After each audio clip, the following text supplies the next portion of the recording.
Well, the room got quiet, so we're going to go ahead and get going. I really appreciate you guys showing up. I've lost count. I think this is our 28th Let's Talk with the Mayor or something like that.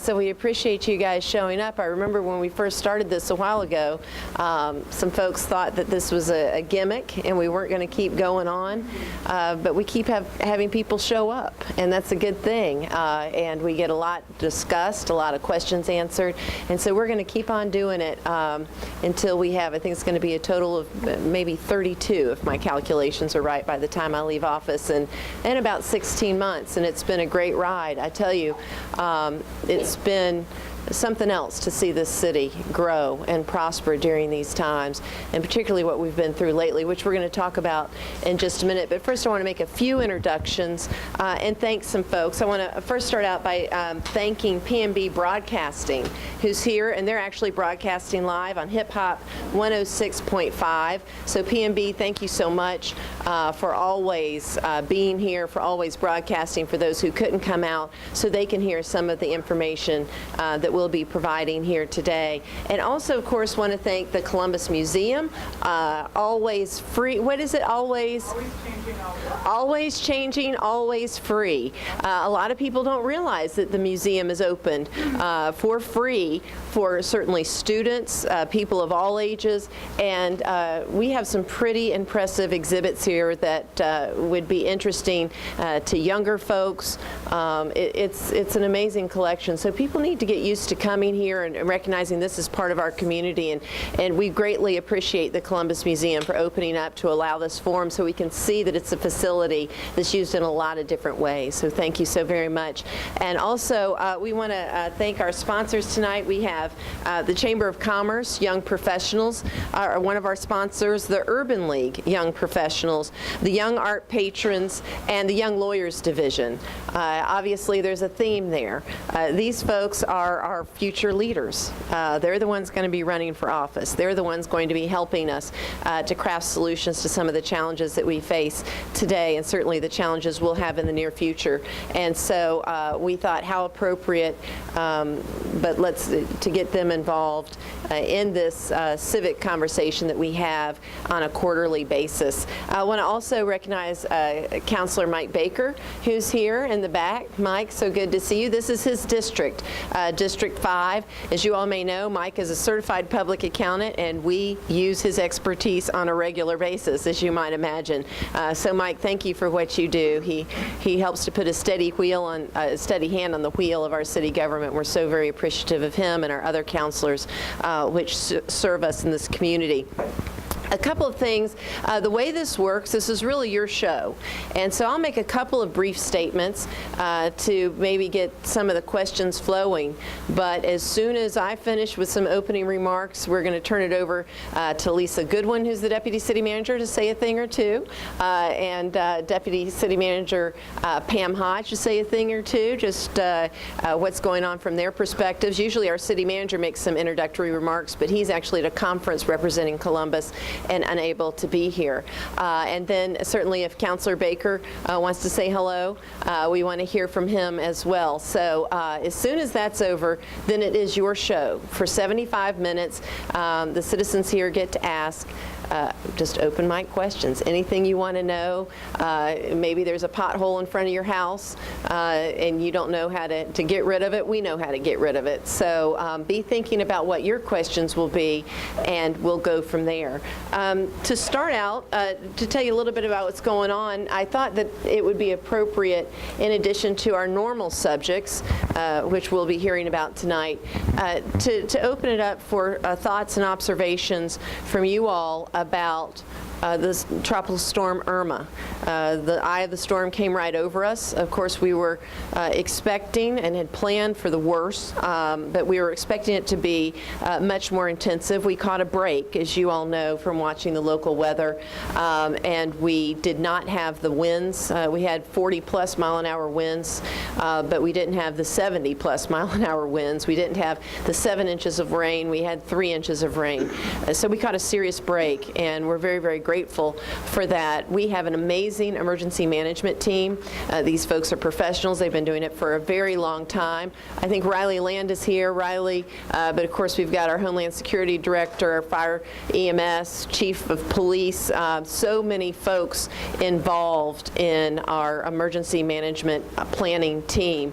Our Public Works group, which I'm sure Lisa will mention in a bit, they're the ones who get the roads cleaned up afterwards so that we can get back to normal business. You can open your businesses, your employees can get there safely. But we're going to have an after action report on Monday. And so if there's something that you observed as a citizen that you thought, wow, I wish the city would have told me that, or I wish I would have known to do that, we'd like to hear about it so we can include it in the after action report and see how we might be able to do things a little bit better. We already have a few things from the internal process that we've put on that list, but we would love to see it from the citizens' eyes as well. So be thinking of how you might be able to help us in a broader view of planning for emergency management in the future. I'll say also, it was a hurricane this time, but you all may not know that we plan for potential disasters and crisis all the time through this group that I'm talking about, the emergency management folks and public safety folks. And so the scenarios that you see on the news in other cities, and you think, oh my gosh, train derailment in Missouri somewhere in some community, whatever it may be, we actually do tabletop exercises. We plan for those things that we see in the news that, God forbid they happen here. We'll be ready to go. And we try to learn from the mistakes, or not mistakes, but perhaps the lack of preparation or the lack of anticipation of a particular circumstance that you just don't know. You can't imagine until it actually happens. And so we learn from other communities and run those scenarios here. If something happened, would we shelter the kids in all the schools and not let the parents come get them? What would that mean? What would that mean? How would that work exactly? And so just know that whenever you hear of things like hurricanes coming or something else might happen here in Columbus, that there's folks that have been thinking about that for years and years and years. We may get a curveball, it may take a turn we didn't expect, but as prepared as you can be, our folks will be. And I hope that gives you a little bit of comfort, and we certainly are so grateful for them and their professional expertise. I'm so glad that we have the young professionals here tonight from the various organizations, lawyers and artists and the Urban League and also the Chamber of Commerce, because this city is really in a transformational phase. We've been in it for a while, but now you can see us taking off to even that next level. And that is this era of entrepreneurship is really coming home to roost. We've been talking about it. We had the era of manufacturing in the last century, and that's what this city knew, and that's what this city thrived on. Then we had the era of finance and financial services, the Aflacs, the Synovus, Total Systems. We have prospered and continue to prosper in that era as well. But coming at us like a freight train is this millennial Gen Z. We're past the Gen Xers for all those of my age, and we're getting well into the millennials, and we're on to the Gen Zs. And they don't think quite like we did, and they don't desire to have the same types of jobs we did when we were their age. And so we have to build a city that those younger people want to come and live in and thrive. We want to be a city where the next Post-it note is invented, right? We want to be the city that invents the next Uber. Or whatever it might be. We want to attract those entrepreneurs here, because that's what this next generation and the generation that's quickly following them, they're 13, 14 years old, that's what they're going to be doing. And is this a city ready for them, that's nurturing them and encouraging them to do those things? No longer, well, I don't want to say no longer, but there's fewer and fewer instances of cities like Columbus or anywhere else being able to lure corporations with 600 jobs away from Dallas to Columbus. that era, there were efficiencies then. Now it costs so much cash to put on the table to lure them to move. They're just not doing a lot of that anymore, not in the same way. The deals are different. And so what a lot of people have learned is we get more bang for our buck when those services, those goods, if you will, are invented here. And you invent something, and you create a business and begin to employ people, and before you know it, we've got 300-400 employees because of your entrepreneurism. So that's, we're seriously working on that. It's an effort called Columbus 2025. We've got some of the right people in the room to talk about. Of course, Brian Anderson with the Chamber is taking a lead. It's got a lot of folks involved from all across the community. Frank Boraski's here, who's also going to be heading up the implementation of that plan. And so I'd love for you all to ask some questions about what is that exactly. One other element of it that might really intrigue you is a few years back, we took some city leaders to go to Austin, Texas. And I'm sure, some people in the room maybe have even been to Austin, Texas, but I hope you've heard of it. It's a very interesting city. It's known as a very hip city, right? Lots of young people live there. It's really, really diverse. Has a lot going on. But their poverty level is about 19%, a little over 19%. That's about what Columbus's poverty level is. And that's pretty high. And they decided a while back that their development authority, their Chamber of Commerce, those entities that for so many years and decades, like ours and other cities, were working to get employers to move into their city, to create those jobs there, that it was harder and harder to create jobs if you had a nearly 20% poverty rate, because it affects your workforce. And it affects areas of blight and poverty, which affects crime and affects the schools, right? And so they started realizing that as much as the Chamber of Commerce and the Development Authority do, if they're not working on reducing poverty, then they can't have the type of economic development that they want to have. And so we sort of flipped the script and started thinking, how can we make reducing or eradicating poverty part of a larger economic development conversation? And that's what the Prosperity Initiative is about. So it's broader than you think. This is not your grandfather's Chamber of Commerce. It's not your grandfather's Development Authority. They served us well at the time, but we're evolving, and very, very quickly. And so I hope that's music to the ears of the young professionals that are in the room. We're trying to keep up with y'all. Set the pace. We're running as fast as we can. So obviously we could talk a great deal more about that, but I just want to say, as we saw with Irma and the response from Irma taking in these evacuees, over 600 evacuees, and then we were supposed to be safe harbor for all these folks, and then we become the eye of the storm. And when I saw the volunteerism, the people coming to donate things, showing up to stay in those shelters with strangers to help make sure they felt welcome here, I knew that we had an amazing city. It's not perfect, right? We still got, if it was perfect, we'd have nothing left to do. We'd just all go home, we'd all say, all right, let's just all go home. There ain't nothing to talk about, no questions to ask because everything's perfect. We're not perfect, but we're amazing. What we do is miraculous given our size, our location. Columbus does amazing things. And so I want to thank you for being a part of that. Now, that's enough for me. Hopefully I've given you some stuff to think about, because we are going to do open mic and I expect questions. So be thinking. Pam, you want to just say a few words about, you can maybe tell them just a little bit what you do and then a couple things. Sure. Good evening, everyone. My name is Pam Hodge. I'm the Deputy City Manager for Finance, Planning, and Development. And just to give you some ideas, there are a lot of projects going on really throughout the city. One of the projects that's finishing up is the connection of the Riverwalk to the Fall Line Trace.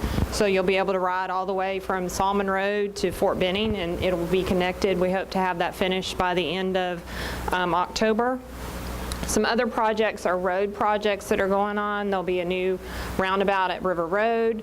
The spider web will be improved at Buena Vista, so it will go over the railroad track. So everyone that gets caught by the train trying to get to work, that will be solved. There's projects really, Casita Road, Old Casita Road interchange, just multitude of projects through the T-SPLOST and also through GDOT grant funding. Also to mention, as the mayor mentioned, we were talking about Columbus 2025. We're also going through an initiative with the city for our comprehensive plan. That's due to the state in October of 2018. And so we're looking for citizen participation in our comprehensive plan, which is just a plan on where we see our city going over the next 10, 20 years. So we really want input from citizens on that comprehensive plan. And Rick Jones is in the back. If anyone's interested in serving on committees, there'll be meetings that will be posted, and we really want as much participation so we know where you want the city to grow, where you want the city to go in the future. So I think that's really important. Excellent. And people are always coming up to me saying there's not enough for young people to do. Well, are you going to the comprehensive planning meeting so that we can know what it is we're not young people anymore. How are we supposed to know what you want to do, right? You got to come to the meeting to tell us if you expect the comprehensive plan to reflect your needs and desires. There's a lot of folks that came in that I can tell are with the young professional groups or otherwise. We've got seats up here. Please come up, because if you don't, then the TV camera makes it look like there's nobody here. Nobody wants to sit in the first two rows, so we've got seats right here. Come up and get comfortable. This really is all for you. Matt, even though you're not a young professional, you can still come sit in the front row if you like here. So thank y'all for showing up. And Ori, thank you, who's with the Mayor's Commission on Persons with Disabilities. He does a fabulous job and just a good, kind soul, and we're so glad you're here tonight. Lisa. Thank you. Good evening. I'm Lisa Goodwin, and I'm the Deputy City Manager of Day-to-Day Operations. Deputy City Manager Hodge, they build it, we operate it. And so that's kind of the difference there. I want to, first of all, thank the mayor for her leadership in keeping the community updated along throughout this whole process in terms of this storm. She was always out there and letting us know what was going on. But I can tell you that just today, we had the last of the evacuees, 500 plus, that left the Civic Center. They began yesterday, and then today they actually finally left and headed back to see what was going to be confronting them. So I want to thank John Dorman, who opened the doors of the Civic Center, along with Holly Browder, who opened the Frank Chester Rec Center, and then of course Shirley Winston was on standby. And so I think they left with a good feeling, a great feeling. We could not have done this without you, and so we appreciate the citizens of Columbus, because all they did was they put the call out and you answered the call. And we had an overabundance of things that we were able to provide to them to make sure that their needs were met while they were here in our community. For that, we say thank you. I also want to just mention that on Tuesday the 19th, we will have a public meeting regarding the new government center and the judicial building from 5:30 to 7. There will be 4 locations of those meetings. We will have it at the City Services Center, the Government Center's Plaza level, Solomon Road, and Frank Chester Recreation Centers. So again, from 5:30 to 7, we will have staff there, and you will be able to see the options that we're looking at, and that way you will have an opportunity to make comments, and we will hear from you. So thank you so much. Thanks. All right. Mike, you can just stand up here and just say hello. Let everybody see your mug. Well, just for clarification, for those who live close by, if you're on the website looking at the district maps, all the councilors work together. My district is just a few blocks east. Oh, okay. So it's, but we all work together, and of course my office is just a couple of blocks up the street, which is why I have a vested interest in Midtown as well. So, great. But thanks for everybody coming out, and if there's any council-related issues, just pass them on to us. We'll get to them. Great. Thanks, Mike. We have some really responsive counselors, and we're very fortunate in that regard. All right, now it's your time. We'll start with the questions. Maybe there's something you just never really understood how exactly that worked.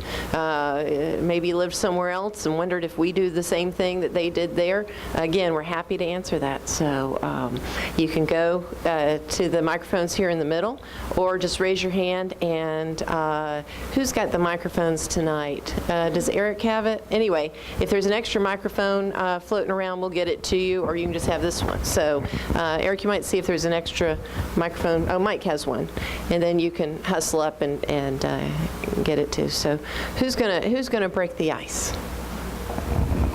Yes, Susan. You want to go to the microphone there? Hi there, I'm Susan Stevenson. I live up on Double Churches Road. I was wondering, do we have some sort of a dead tree ordinance? Because one of the things I've noticed on Double Churches Road is we have quite a few dead pine trees that are sitting on private property, but if they come down, there's an excellent chance that they will take out a power line or land on a neighbor's house. Yeah. And both of those are very undesirable and dangerous. Yes, I know a lot of pine trees, given enough time, will just sort of drop their limbs, at their own feet. But in the wrong conditions, they become very, very dangerous and cause great hazard when they take out power lines and affect a great number of other people. I really think if we don't have some kind of an ordinance like that, we need something that will help take care of a problem before it becomes an emergency. Yeah. Excellent. That's such a good question. Of course, if it's on, and I'm probably going to need help from Lisa. Is Pat here? Somebody who's here with Public Works? Drill. Okay. And I'm probably going to need some help from that, because I'll tell you what I know, and then we're going to have to turn it over to the folks who have the expertise. If a tree is on city property, we do keep an eye on it. Of course, there's tens of thousands of trees, and so we expect citizens and hope citizens will call us to say, there's a big dead limb on a city tree in front of my house or in my neighborhood, and I do that all the time. I'll take pictures and email them to the city, and of course you can just call it in on 311 and tell them where it is, and so we watch those. Now the twist to yours is on private property, right? And I don't know of a dead tree ordinance that we have, although there may be. I do remember one incident we had where there was an obvious dead tree that was over the sidewalk right next to a school, and we started to get a lot of calls about that, and we did intervene, and I can't remember now exactly what our role was, but we won't touch it. I mean, we won't go in and take it down, but we do. In that instance, I believe we contacted the owner, lit a fire under some folks. So with that, Lisa, do you know whether, or Darrell, if we have a dead tree ordinance? Mayor, I think, okay, there we go. I think you kind of said it best there. We don't necessarily have for private property, but if there is something that is threatening to the community, threatening to the public, where it's something that will fall over into the street, then yes, our special enforcement will go out and they will take a look at that and possibly give them a compliance notice on that. And so yes, but there isn't a specific ordinance that says you must take that tree down because it's dead. So there's nothing that I'm aware of. Jarrell? Yeah, maybe that was it. We called a special enforcement to go out and knock on the door and say, this is presenting a public nuisance, and we need you to take care of it. So, sometimes, and we get a lot of questions about this. My neighbor has X, Y, and Z in their front yard, and I think that looks tacky, and I want it gone because it's bringing down the value of my house, and so on and so forth, and up to now even these nuisances, and a lot of times with animals, and there's some things we can do, right? Barking dogs, we can issue citations. If they have a lot of trash in the front yard, then of course we can issue citations. But a lot of times, the state law is prohibiting us from ordering people and citing people for things that are on private property. And so we have a little bit of our hands tied, but that doesn't mean that we can't, very firmly suggest and recommend that people pick things up a notch, and particularly when public safety is involved in that kind of way. So, but that's a very good thought, and we're actually looking at our UDO right now, our Uniform Development Ordinance, and some of our other enforcement type ordinances to see if we need to make some adjustments. And Tiasha's back there taking notes, and I'm going to ask that she just kind of put down, maybe that's something we kick to Lucy Sheftel, is there something that we should do, or do we already have the power that if a dead tree is if a dead tree is threatening, that maybe special enforcement could cite or order it down? Great, thank you. Susan. Yes, Mike. Follow-up to that. But could you get Mike the microphone so the radio can hear him? Do we have something, because this is an issue I've got right now, the tree is on private property, but very healthy, but the overhang is onto the public right-of-way and beginning to clip trucks and some vehicles and things that I'm getting a lot of calls. So I'm not sure how we address that, but if somebody could take a look at that and just, they can get back to me, but it is an issue that I've had called in recently. Yeah, excellent point. Drell, you want to pass it on down to Drell. I think we do address those things. Yeah, basically what the way the law is written, where the root resides is the owner of the overhang. Does that make sense? So you have to notify the owner of the tree of that issue. Now, we're doing enforcement to help people, because we really are, at this point in time, Mayor, our hands are tied because it is a civil matter between property owners. But if you feel that your neighbor's tree or someone's tree in your vicinity is threatening your property, we advise them to send them a certified letter and send their insurance company a certified letter. And sometimes that makes the owner become more responsive to the fact that they've got a public hazard that could hurt somebody else's property or damage someone else's property. Okay.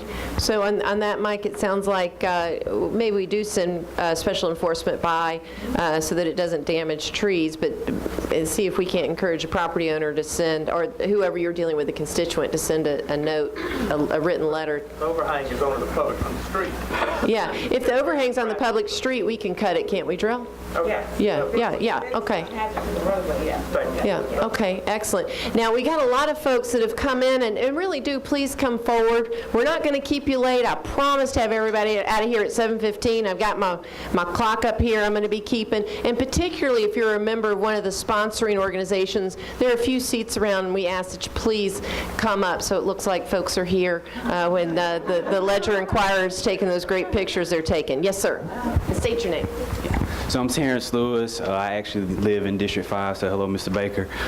So, and in the terms of young millennials, so what is the city doing, or what type of plans or developments do we have in the works for young people? So for an example, I just came back to the city from graduating from college, so I'm looking for somewhere to live. I really don't want to live in an apartment, so what type of inexpensive living options would I have? And another thing is in terms of, I heard you say about recruiting jobs and things like that. So what is the city doing to make Columbus a little bit more competitive in terms of jobs? So I'm not an entrepreneur. So what is the city doing in that aspect? Great. Okay. One thing about living, first of all, welcome back. Where'd you go? University of Alabama. Well, welcome back. Yeah, that's right. All right, good. Well, thank you for being here tonight, and we're so glad you chose Columbus. We actually are working on a couple of things. I'll talk about the residential first.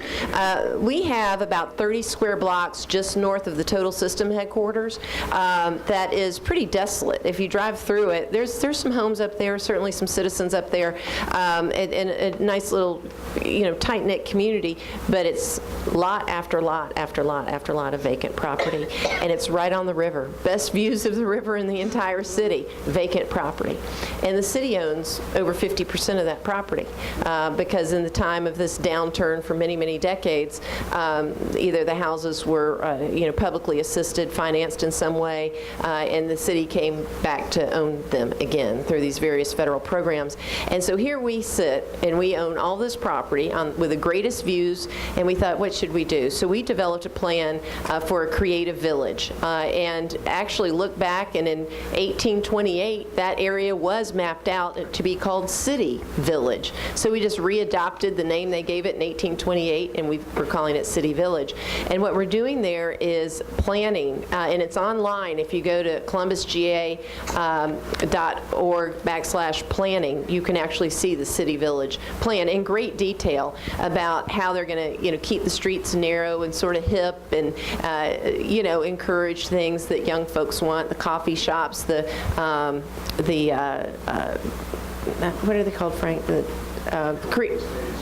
Creative spaces, that's not the word I'm looking for, but anyway, it's close enough. Creative spaces, things like that, and we've even talked about, instead of bike racks, like kayak racks and things like that. So, and affordable housing, because the other owner of a lot of the land up there is the Housing Authority, and things have changed. I mean, 25, 30 years ago, when you thought about Housing Authority, you thought about a certain kind of stock of residential units. I mean, if you've seen what they've done to BTW, if you've seen what they've done down at Arbor Point, it's some really great stuff. And a lot of that is it's 50% market rate, 50% subsidized.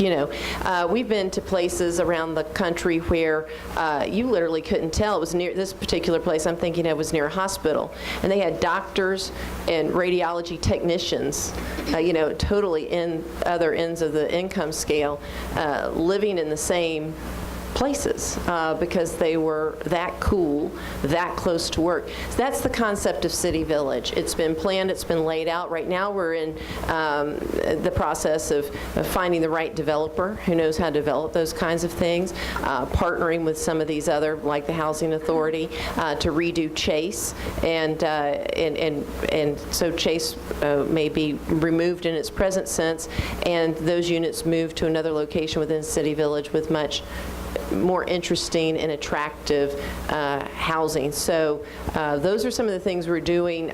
We've even talked about, I think it's First Avenue being turned into a pedestrian and walking path, a huge pedestrian walking path from City Village all the way down to Total Systems, which would encourage people, of course, who work there to live in City Village. So again, preserving it so that it's not a bunch of multi-million-dollar. A lot of times when you have river bluffs like that and your city gets built up and becomes the hip new thing, the largest urban whitewater course in the world, then what happens is people with resources end up taking the best views, and we can't see it. And so we're looking at maintaining that as a linear park, where great things can go on, whether they're concerts or just viewing platforms or whatever, and then building this village, encouraging the building of this village that will have younger people living there in smaller units, 800 square foot, 900 square foot units, so they can't get priced out of the place because it becomes so cool and so hip, like they're dealing with in Atlanta now on the Beltline, right? You couldn't have sold a house there if it was for $1, and now these houses are off the charts and it's driving people out. But there are some things you can do to plan and build smaller units so that they're capped by the market as to how much they'll actually sell for. So that's one thing on resident. Frank, do you want to talk a little bit about what we're doing related to jobs? And even though you're not an entrepreneur, you never know. You might think of something big. Hold on. Yeah. Sure, I'd say, should I stand up or? Sure. Yeah, the first thing I'd ask you is, what's your skill set? What'd you get your degree in? Education. Education, okay. So there's one of the things I want to talk about is that, being an entrepreneur is not necessarily what you think it is. It might be that, you see some need or something that, that you've seen in the world that doesn't exist out there. You can continue to have your job, be a teacher. In fact, some of the best, most interesting entrepreneurs that we have right now are ladies that are art teachers, worked with the shop teacher to create this thing called the Cray Pen. I don't know if you guys have seen that. There was a time in the art world where people were stuffing crayons into heat guns or glue guns and making art with it. Our teacher saw that and she said, well, golly, I don't want to, get my kids to burn their hands doing that. And she happened to collaborate with her shop engineering teacher, and they invented this thing called the Cray Pen. And now they've sold literally hundreds of thousands of units of these things at Walmart, Amazon, Hobby Lobby, those sorts of things. And she's still a teacher. Right? She didn't think, I want to go out and be an entrepreneur. This country, almost to a person, was founded by entrepreneurs. The city was founded by entrepreneurs. And really, the meaning of what an entrepreneur is someone who sees something of low value and turns it into something of high value. And that's what the basis of our economic system is built on. And so, part of the thing that we're doing for economic development is, it's one thing to go out and get companies to move here. Like she mentioned earlier, we have traditional economic development. That's what people go out and do, and they'll recruit companies to come and be here. But it's another thing to actually create an environment that people such as you want to come here and create some new thing. And maybe it's part of while you're doing it. There's a lot of what I call discretionary labor available, which is people that are full-time employed, very gainfully employed at really good jobs, but who have a lot of extra energy or passions that aren't being fulfilled. And so if you see something, you say, well, gosh, why is that the way that is? I'm sorry. You can go out and figure out, what can we do about that? Part of what my mission is with the Columbus 2025 initiative is to really tap into that creative culture and that enterprising culture and make it cool again or acceptable again to take some chances. These days, you don't need $1 million to go start, a new firm. Back when 15 years ago, I worked for IBM, and I helped start a bunch of startup companies during the dot-com boom. You guys remember that with Silicon Valley and the crazy valuations? People were making money not actually selling anything. So those are things that, these days, you can start your own company, and you could be producing a product today for as little as $45 a month, have your own place to rent a space, have high-speed access to internet, and actually work with a bunch of other creative, smart people that are interested in helping you figure out what you need to do. That's one of the things we're trying to do is, where did TSYS come from? Where did Synovus come from? Aflac. Well, those things were actually invented here by people who saw something in the market and they said, well, why is this way? Could we do it differently? And they created entire new things that didn't exist before. And so that's one of the benefits of our area. We have a lot of resources. We have the talent. We have the treasure.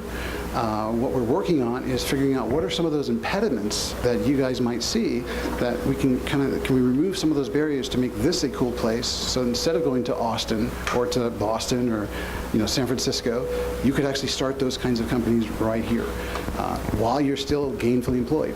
There's a whole lot of people that start their companies after they've already been working for somebody else, and that's part of what we're looking to do is create that environment, places to go where you can go and talk to other people that maybe aren't satisfied with the current status quo, and challenge those things. And I would say that the leadership in the city is very open to making that happen, and that's part of my job. I went away and came back as well. I'm originally from Columbus.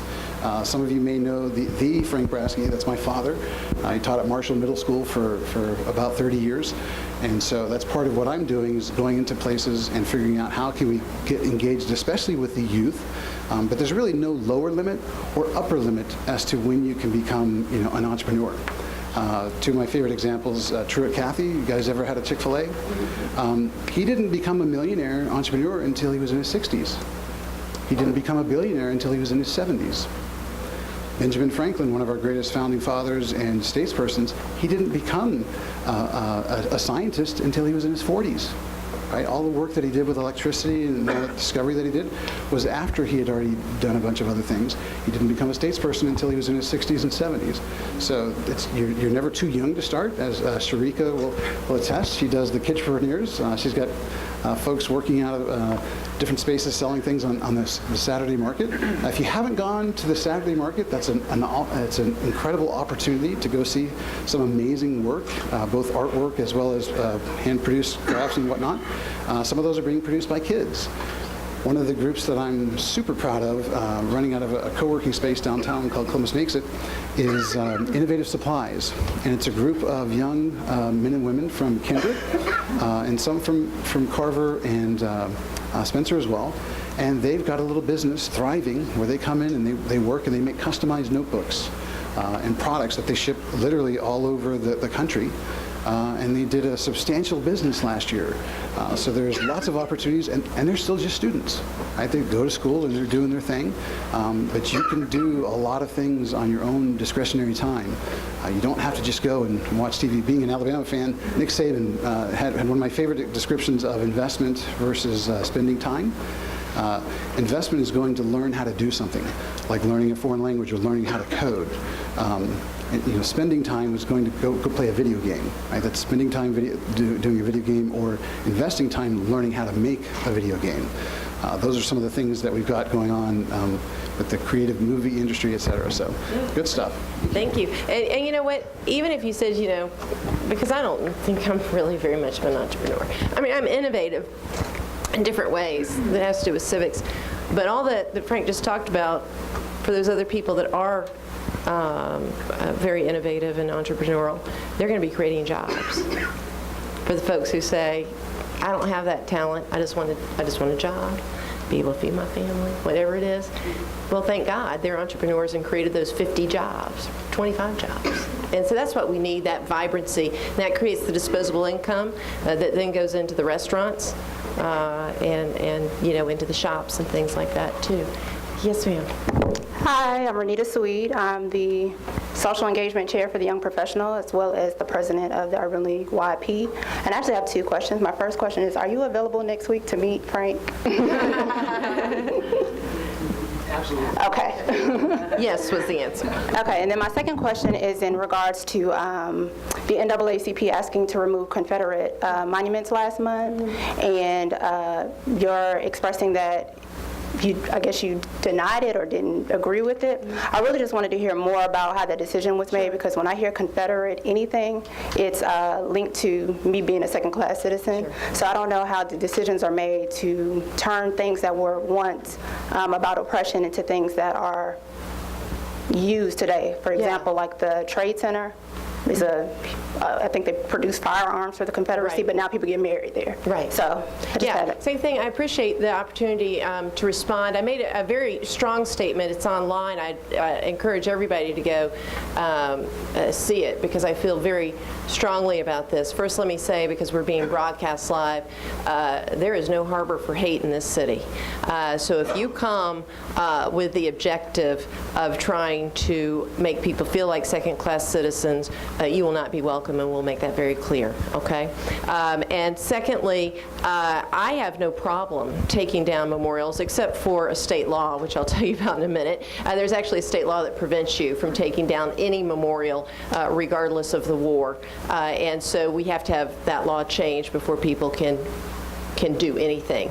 But nevertheless, this was, I actually started looking at the issue long before Charlottesville, which was boldly offensive to me. And let me make it clear, I don't think there's any nice people that are white supremacists or in the KKK or in the neo-Nazis. Just want to make that perfectly clear as well, because that's been a debate in our community, our national community. And so I don't have any problem saying bold or what some people may think are provocative things, because I don't think that's very provocative. So I started looking at it when there were the church shootings in Charleston. Okay, and one thing I was, it was a relief to find we only had one.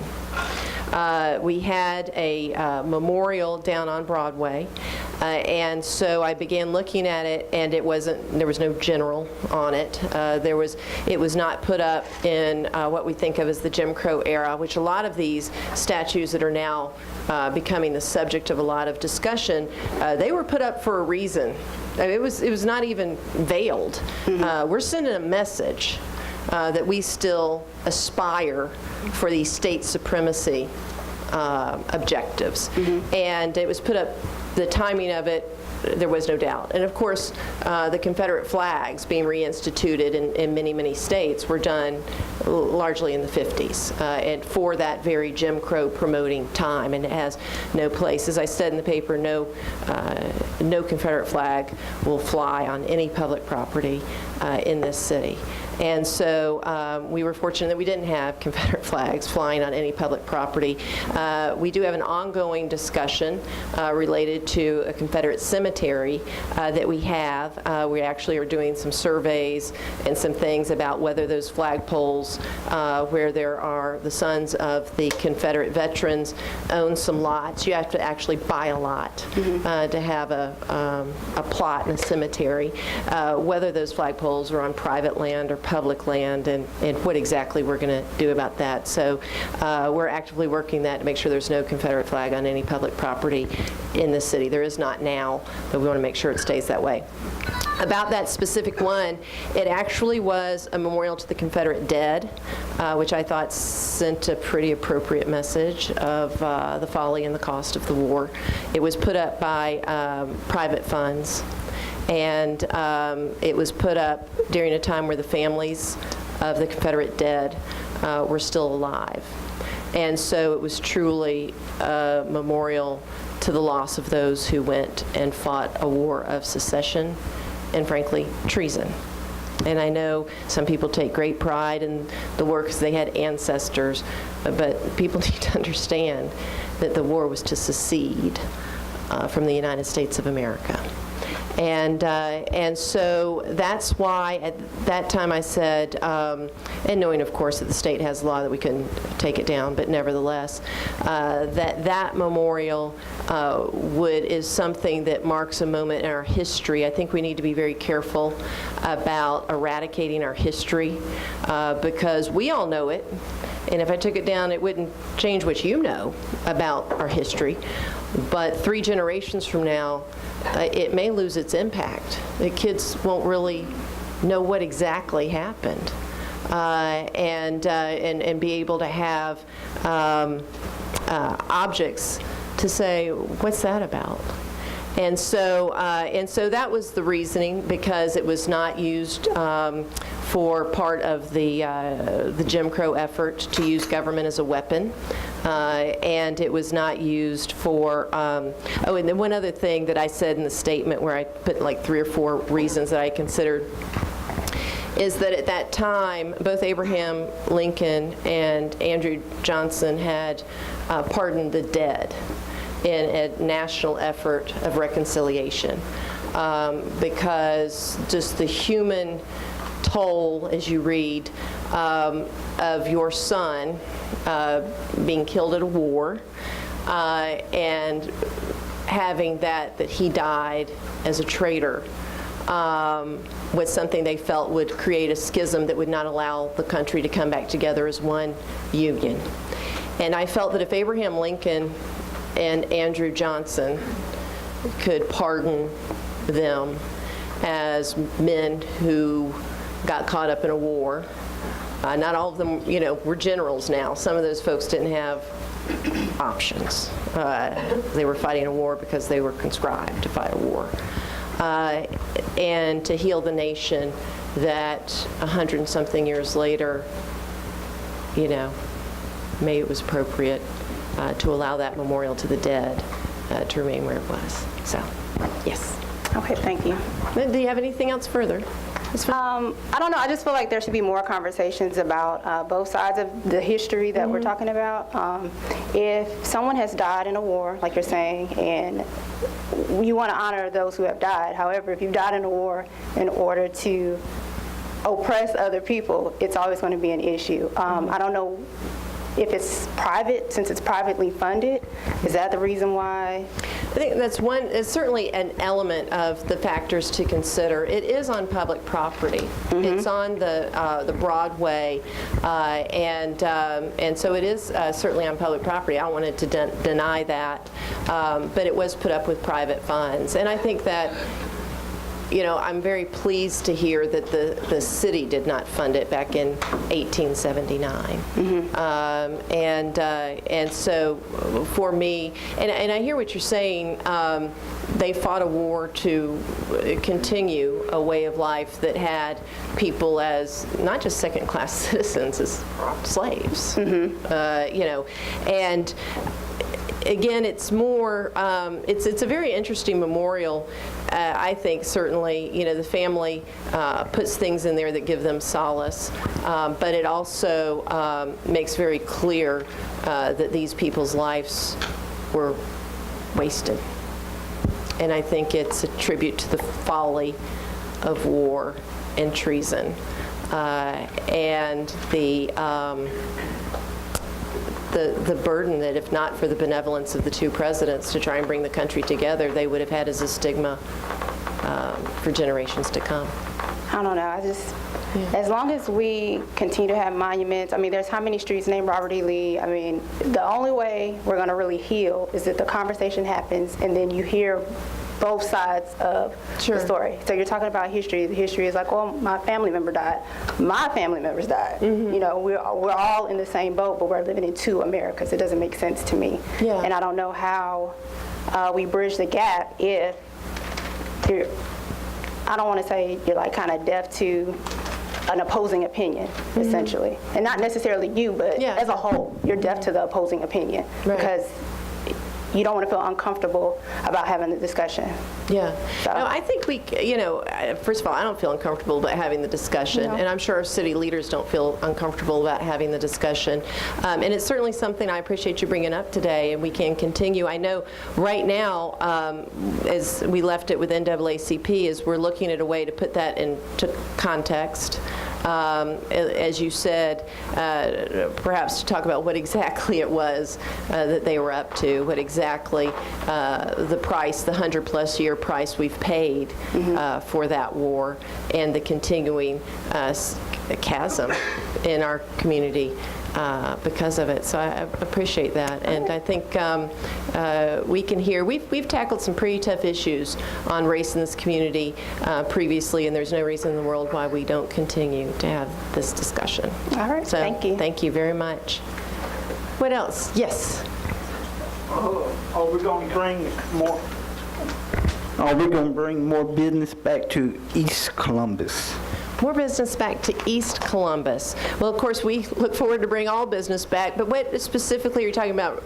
Retail or manufacturing sites? It don't matter. Walmart ain't there no more. Winn-Dixie ain't there on Bunafissa Road. All the business is closing on the east side of Columbus. Okay, I know we had that new market, and I just want to make sure I understand what you're saying. We had the old Walmart shut down, and then they built that new Walmart there. And so,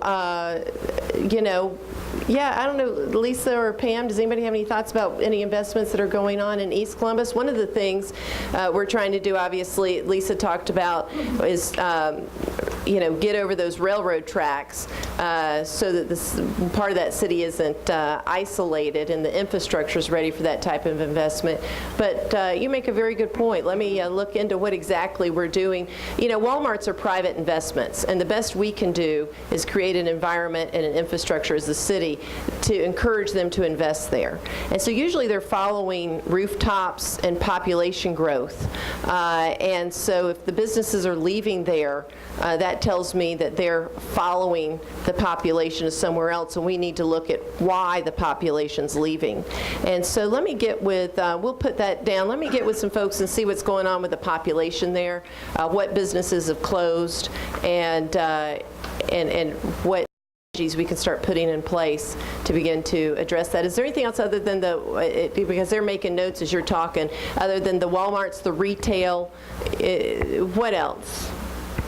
Anything else that you're, okay, all right. So more retail in East Columbus. Great, thank you. The what? Muskogee Technology Park. Oh. Getting those places ready, Right. And Frank was talking about Muskogee Technology Park, which is out, of course, in East Columbus, and talking about as, businesses come into the Muskogee County Tech Park, of course, those are people that would want to go have lunch and, pick up things and might want to live closer to work and move out that way. And so I'd be very interested to see what the population trends are in East Columbus. Because there's been some vibrancy out there, and so we're going to look into that and see. Thank you very much for bringing that up. the Walmart opened up a grocery store. Yeah, the Walmart opened up a grocery store. You know, a lot of times people say, oh my gosh, I hate Walmart. You know, why is Walmart? You know, if you've got an area where you're worried about the retail and you want a Costco, I hear that all the time, I want a Costco, I want a Trader Joe's, I want a, you know, all these great places. Well, if you don't have a retailer in that area that has a receipt history, these other sort of upper echelon places are not coming in. You know, Walmart's kind of a risk taker in a way. They'll go into some areas where there's not a lot of retail going on, not a lot of economic vibrancy, and set up shop after their due diligence. They have a little lower threshold for the risk they'll take in that way. A Costco, a Trader Joe's, they ain't coming in until they see a steady receipt history by another retailer. And so don't poo-poo Walmart just because you don't want to shop there. I mean, Walmart coming in is the first step to something else. And that's why, you know, on Victory Drive, we had to really work. The city does very, very little in regard to encouraging private investors to come in like retailers, because the private market usually takes care of that. The developers take care of it. We usually don't have to get involved. And the mayor cannot call, for instance, I keep saying, but Trader Joe's and say, come put a store here. Say, who's this crazy lady on the phone? They're looking at financial information to make that decision. And so, but with the Walmart, what we were able to do, we felt it was really critical to get Walmart in on Victory Drive to get that receipt history that other stores and shops could see. And so they were refusing to come, not because they didn't like Victory Drive or South Columbus, but because they couldn't see that the numbers fit a successful store model for them. And so we actually hired a company to come in and run a model who found that any Walmart put on Victory Drive would make the same amount of annual receipts as the Walmart on such and such drive in Arizona and the Walmart on such and such drive in New Jersey. And we were able to go to Walmart with that statistical information drawn from their own models and show them, and the minute they read that and the detail behind it, they was like, we're going to put a Walmart there. And that Walmart is the beginning. As you saw now, they've got those stores on the sides of that property.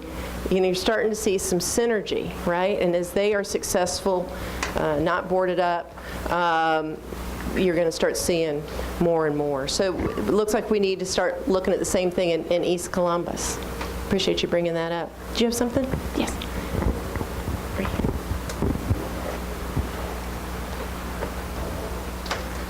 Hi, my name is Tabitha Rice. I'm the new GM over at Peachtree Mall. I wanted to add on to what you just said about Walmarts and Costco's, and also what this gentleman said about young people coming into the area. And you said you don't put that much emphasis on the type of retailers that are coming in. Costco's pays their employees $15 an hour, no matter what the minimum wage is, versus Walmart doesn't do that. So sometimes we need to put a little bit more emphasis on the retailers that we're bringing in to foster the jobs for the community. And also attract, if you're attracting different retailers, you're attracting different wages for the community, which helps with the housing and the domino effect. So just kind of want to make that point that maybe we should get together, discuss that a little bit more. Yeah, I'd love to. And I was going to say, well, you know, as you well know, you know, they come in when you meet their model. I mean, they literally have, it's amazing. Some of them will say, how many people listen to urban radio in this area? How many people listen to country music in this area? How many people listen to, you know, and then they know what their product is and how many people that do that buy their product. I mean, they don't count by just age. They don't count by just income. I mean, they know how many magazines, Ebony magazines, are purchased. Vanity Fair magazines are purchased. It's amazing the detail they have on us all because of the internet now, what exactly we are buying. And so that's how they're making their decisions. So we could go out to Costco all day long and say, we want $15 jobs here, but if we can't show them that their formula is met by the Columbus market, they just thank us very, very much for calling and participating. But if you have some ideas about how we can impress upon them differently, we're very happy to hear about it. And we've got some good partners in the private sector who push hard.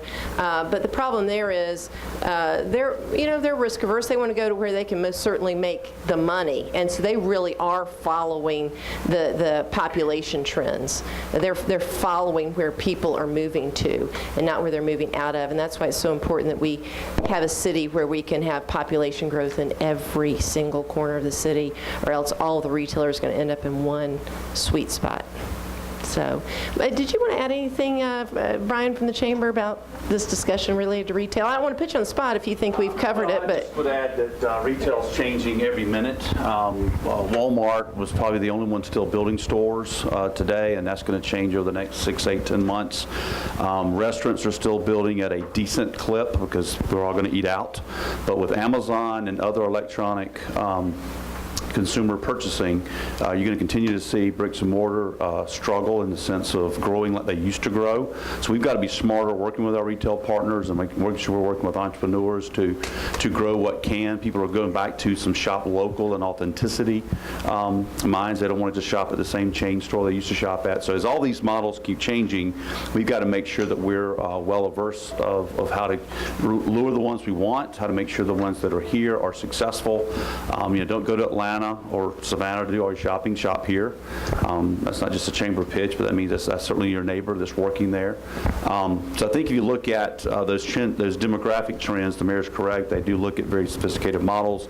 It's rare that you can just say, come here because we love you, but you can make a case that we are a very good town. So I think as we see the three tenets of the Columbus 2025 strategic plan are to reduce poverty, increase prosperity, and create a better quality of life. If we do those things through whatever measurements we come up together, then all those things are more successful. But if you've got a declining per capita income, if you've got a high unemployment rate, if you've got a low education attainment, then those retailers, whether they be a restaurant or a store, are not going to grow. They're going to look at reasons not to invest here. So we have to all do everything we can kind of together. It's like you got to build a whole plan to get the parts of it. All right. What else do we have? Yes. Hello, my name is Sharika Day, and I'm the chair of the Servant Leadership Committee with Young Professionals, and I also work with the kidpreneurs in the community. And so my question has to do with the crime that we're seeing a lot of this year. I often get pulled in discussions about it, and I do work with, like I said, I work with kids, and often wonder if there's more that we could do. And so when I'm on social media, I also often see that the finger is pointed at the mayor. Yeah. And so I was just wondering, do you feel personally responsible sometimes for what's going on with the crime rate going up? And then what suggestions do you have that, as a community, we can do to bring that rate down? Yeah.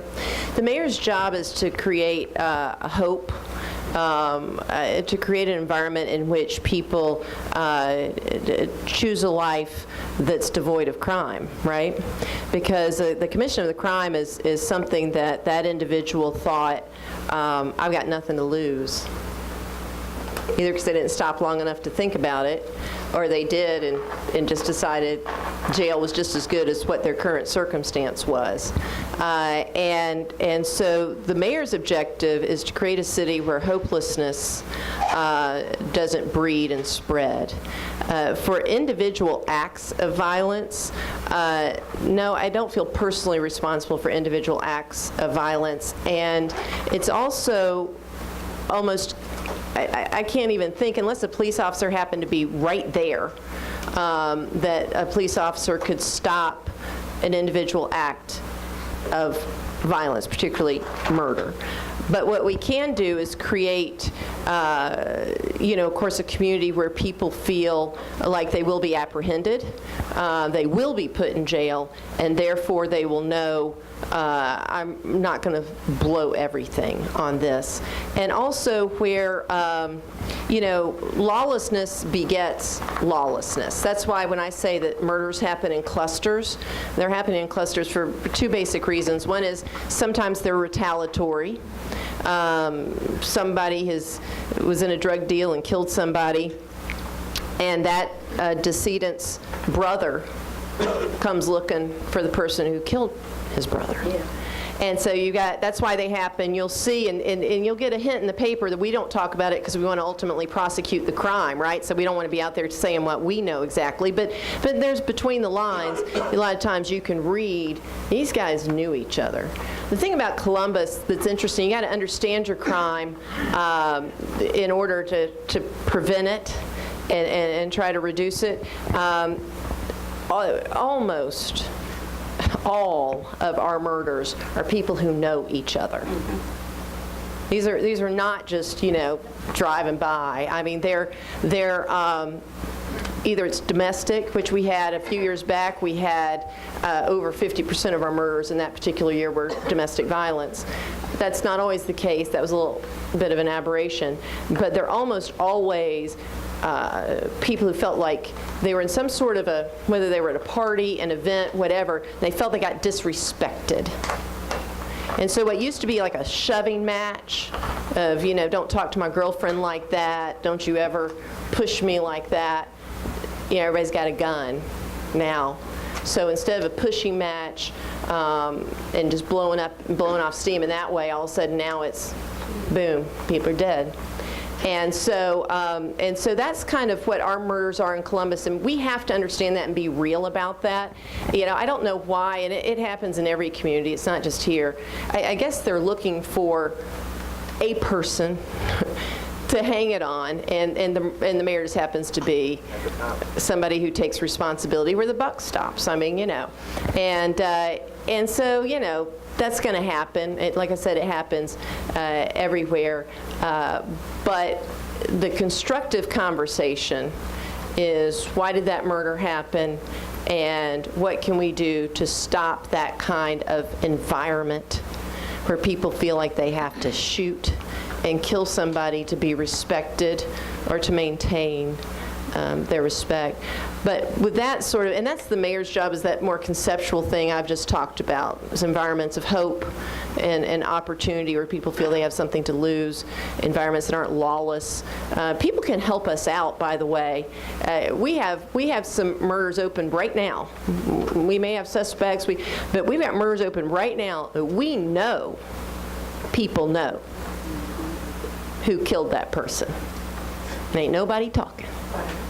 And there's a reason why you should talk, is because not only do you want that person off the street, because obviously they're reckless and lawless and violent, but even if you like that person, even if that's your nephew or your neighbor, you need to get that guy off the street because somebody's coming after him. You can't take a life without somebody feeling justice needs to be done, and justice needs to be done through our justice system, not on the street. And so if you care about either the victim, even if you care about the perpetrator of the crime, you need to help us get that person off the street. Chief, that's a lot of conceptual talk. Do you want to talk some about the basics? This is Chief Rick Boren. Well, and I think you pretty well described it. In Columbus, we've had 23 murders so far this year. 22 of them were with weapons, with guns. One of them was with a vehicle. We follow not only the person and the groups that the person runs with or associates, but we do what we call victimologies. We go in, we set up everything up in a program that we have put together called intelligence-led policing. And at some point in time, we track the patterns in which their lives cross or meet or associated with for whatever reason. And it could be drugs, it could be things that's going on in the community, it could be gang associations to where they associate with each other for protection, whether it's in prison or whether it's on the streets. It's like the mayor said, what hinders us the most on the street and in communities is what they call the no snitch policy. You don't get street creds if you talk to the police officers. And when you live in certain areas, and it's like the mayor touched on, if you talk to the police, then sooner or later, then the folks on the street will be back talking to you to make sure that you don't talk to the police again. But we have to get these people off the street. We will get the people off the street. Sooner or later, we'll get the information or the break that we need in order to do it. And the police officers, just like the mayor, become the bad guys because the street thugs are out here killing each other. And we follow the patterns, the old pin map concept, which we now do on computers. But where we look at areas where there's clustering or where there's multiple crimes in certain areas, it's literally all over town now. It's not any particular area where people will say, well, the south end's much worse than the north end, or the east end's much worse than downtown. Well, take a look at the maps. Take a look at the victimologies. Take a look at the things that we do. We follow and we have names of individuals in this town that are connected with gangs or associated with or claim to be. Most of them are self-professed. When they go to jail or when they go to prison, they do that for protection. And when they go in the door, they say, well, I'm a member of the Gangster Disciples. Well, they know, meaning the sheriff sitting here, they know where to put the individual in the county jail to keep them from being put in there with a blood or a Crip or whomever that may cause them injury while they're in jail or in prison. So there's a lot of different things that steer people into those directions, and we're aware of that. We have names, we have associations, we have hierarchies that go on in town, and we know who they are. And we know who to go pick up if we're looking for certain things in certain areas. We know who they are, but we're not going to get out there and broadcast it. We follow social media every day. We got people in my department that do nothing but follow social media every day.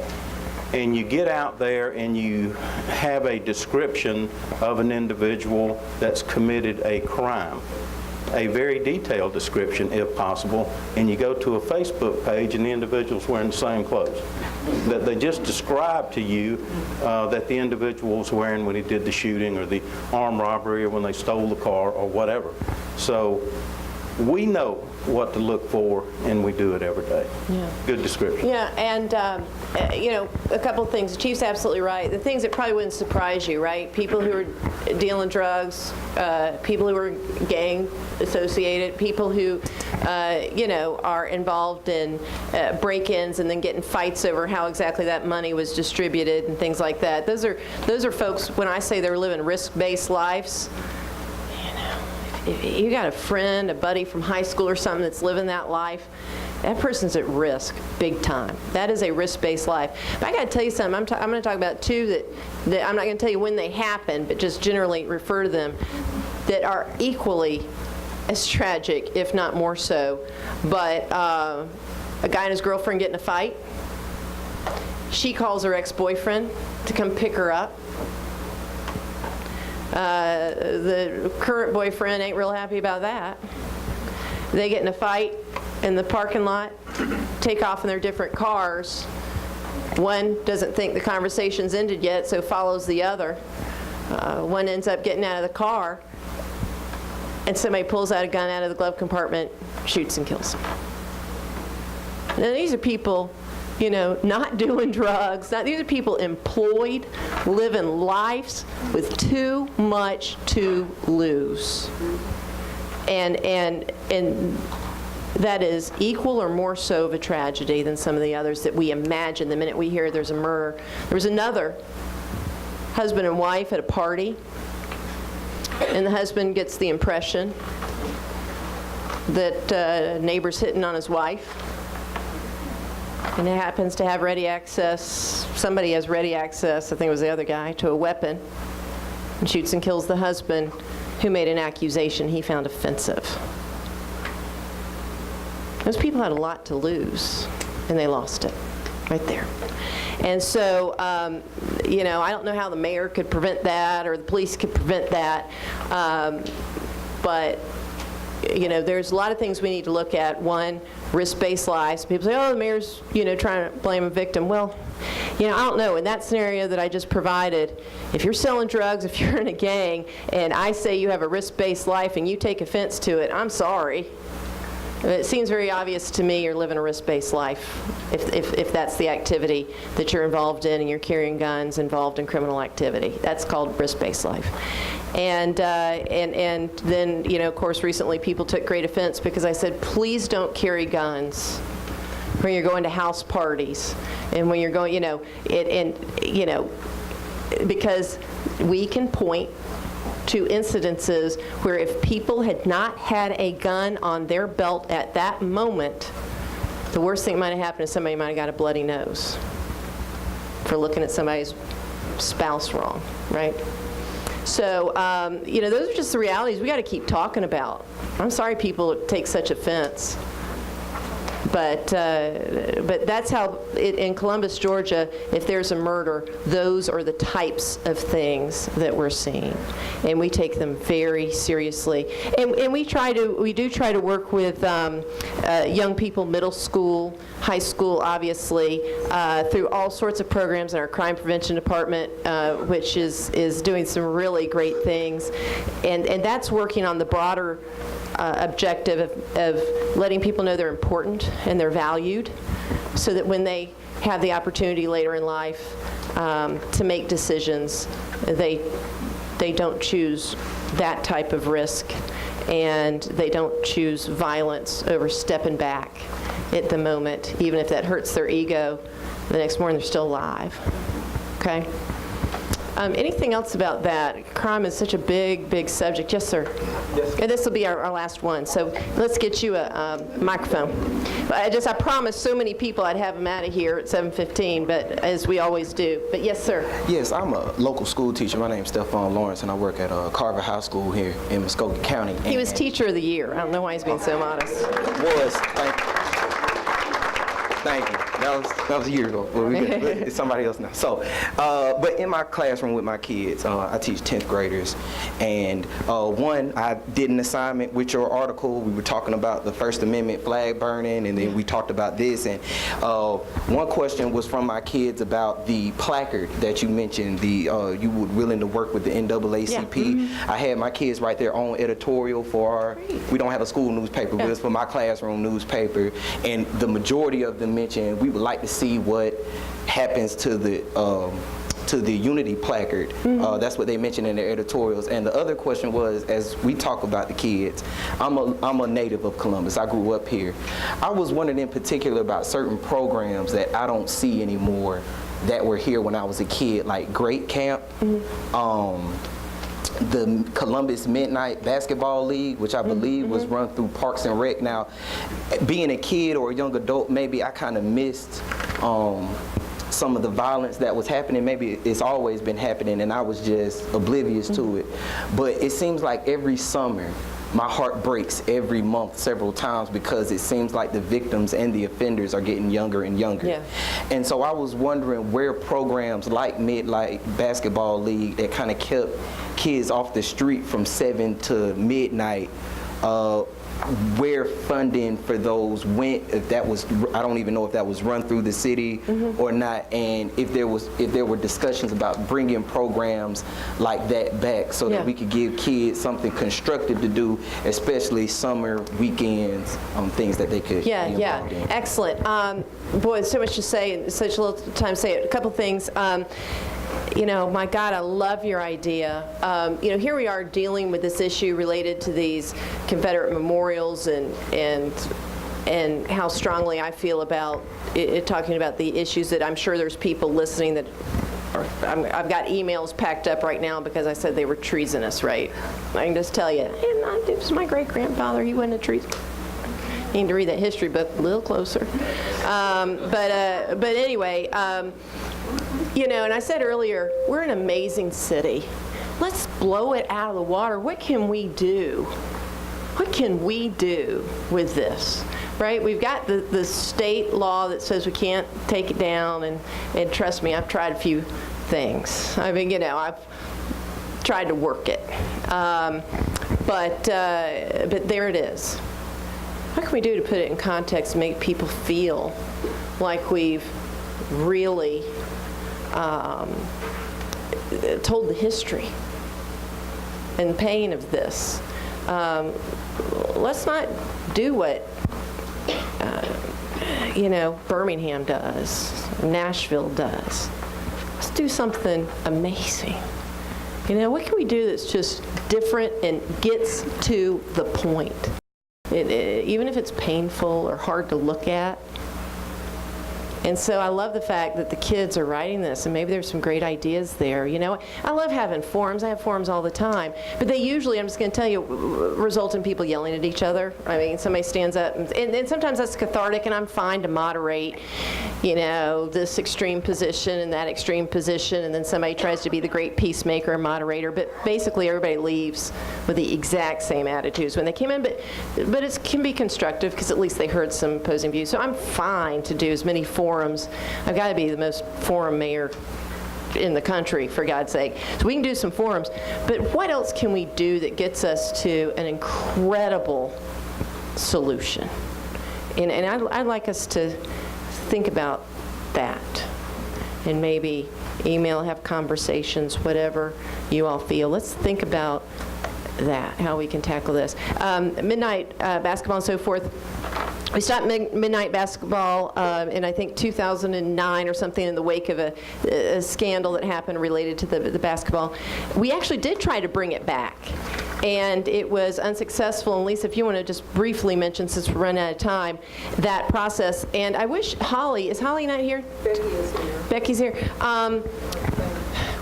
We have been having a conversation, or still involved in what kids really want to do and what works. And so we actually do have these programs where we're trying to connect with the kids. And everybody keeps saying midnight basketball because it worked so great in the 90s, in the early 2000s.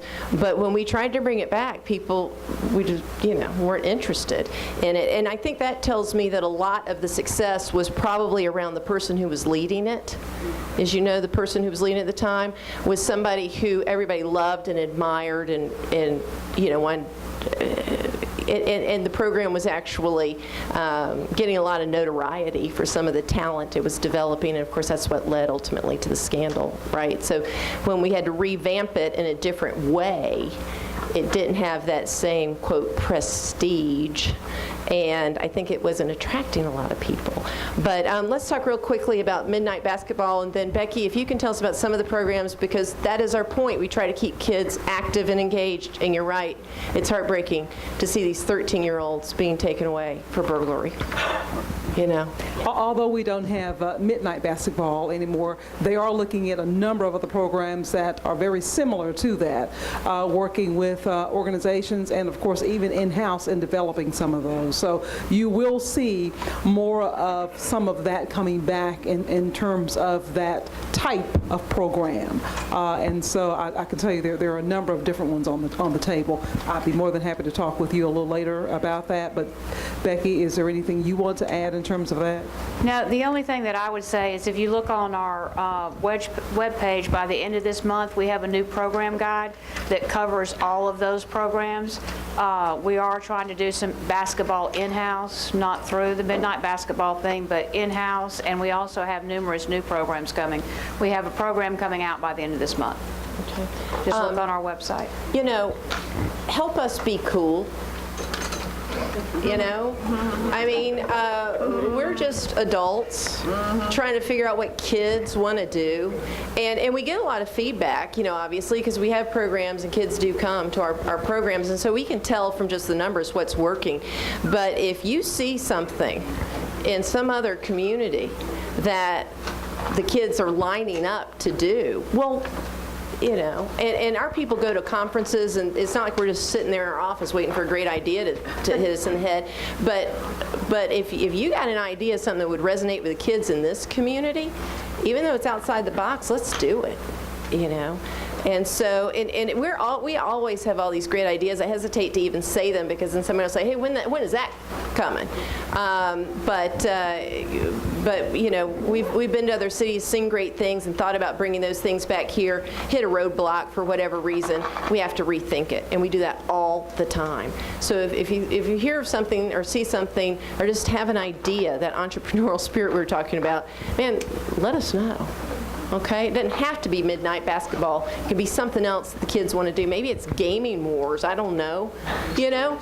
Esports or something these kids actually will show up for. Okay? Yeah, Juana? Mary, we do have the Dare to Be Great camp that goes on in June, the whole month of June, the police department's on there. And we have the Dare program in the elementary school and the Great program. Okay. And that was, I know they couldn't hear on the radio, that was about the DARE camp that's in June. And the summers are when things happen because the kids are out and idle and, you know. So we're aware of that. And we appreciate all your comments tonight. We're 6 minutes over. Thank you so very much. I promise I'll get y'all out. Appreciate it. And we'll do it again in December. Thank you for coming out.